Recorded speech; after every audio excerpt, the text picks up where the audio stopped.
ಚುನಾವಣೆಯಲ್ಲಿ ಗೆಲ್ಲೋದು ಮುಖ್ಯ ಅಲ್ಲ. ಚುನಾವಣೆ ಆದಮೇಲೆ ಚುನಾವಣೆ ವಿಚಾರ ಮರೆತು ಬಿಡಬೇಕು.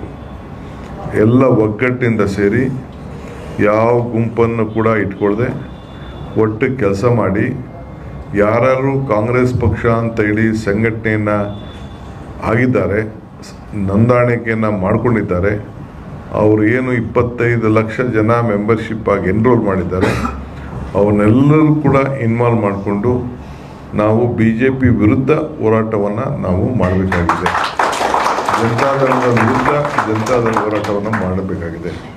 ನಮ್ಮ ವೈರಿಗಳು, ರಾಜಕೀಯ ವೈರಿಗಳು ಅವ್ರ ಮುಂದೆ ಹೋರಾಟ ಮಾಡಬೇಕೇ ಹೊರತು ಇನ್ನು ನಮ್ಮ ಮುಂದೆ ಅಲ್ಲ. ನಮ್ಮಲ್ಲಿ ನಾಯಕತ್ವವನ್ನು ಬೆಳೀಲಿ ಅನ್ನೋ ದೃಷ್ಟಿಯಿಂದ ಈಗ ಕಾಲೇಜ್ ಎಲೆಕ್ಷನ್ಸ್ಗಳೆಲ್ಲ ಇಲ್ಲದೇ ಇರೋದ್ರಿಂದ ಸ್ಟೂಡೆಂಟ್ ಲೀಡರ್ಶಿಪ್, ನಾವೆಲ್ಲ ನಾಯಕರಾಗಬೇಕಾದ್ರೆ ನಮಗೆ ಸ್ಟೂಡೆಂಟ್ ಲೀಡರ್ಶಿಪ್ ಮಾಡಬೇಕಾದ್ರೆ ಎಲೆಕ್ಷನ್ಸ್ಗಳಿತ್ತು.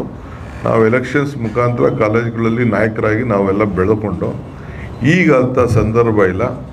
ಈ ಒಂದು ಯೂತ್ ಕಾಂಗ್ರೆಸ್ ಸಂಘಟನೆ ಮುಖಾಂತರ ಇಲ್ಲಿ ಆಂತರಿಕ ಎಲೆಕ್ಷನ್ನ ಮಾಡಿ ಒಂದು ನಾಯಕತ್ವವನ್ನು ಬೆಳೆಸಬೇಕು ಅಂತೇಳಿ ನಾವು ಈಗಾಗಲೇ ತೀರ್ಮಾನ ಮಾಡಿ ಈ ಅವಕಾಶವನ್ನು ನಮ್ಮ ಪಕ್ಷ ರಾಹುಲ್ ಗಾಂಧಿಯವರು ಇದನ್ನು ಚಿಂತನೆ ಮಾಡಿ ಒಂದು ಅವಕಾಶ ಮಾಡಿಕೊಟ್ಟಿದ್ದಾರೆ. ಸೊ ಮಲ್ಲಿಕಾರ್ಜುನ್ ಖರ್ಗೆ ಅವರ ಅಧ್ಯಕ್ಷತೆಯಲ್ಲಿ, ಸೋನಿಯಾ ಗಾಂಧಿಯವರ ಮುಖಂಡತ್ವದಲ್ಲಿ, ರಾಹುಲ್ ಗಾಂಧಿಯವರ ನಾಯಕತ್ವದಲ್ಲಿ ಇವತ್ತು ಅವ್ರಿಗೆ ಈ ಒಂದು ಪಕ್ಷದ ಸಂಘಟನೆಗೆ ಮಂಜುನಾಥ್ರವ್ರಿಗೆ ಅವಕಾಶ ಕಲ್ಪಿಸಲಾಗಿದೆ.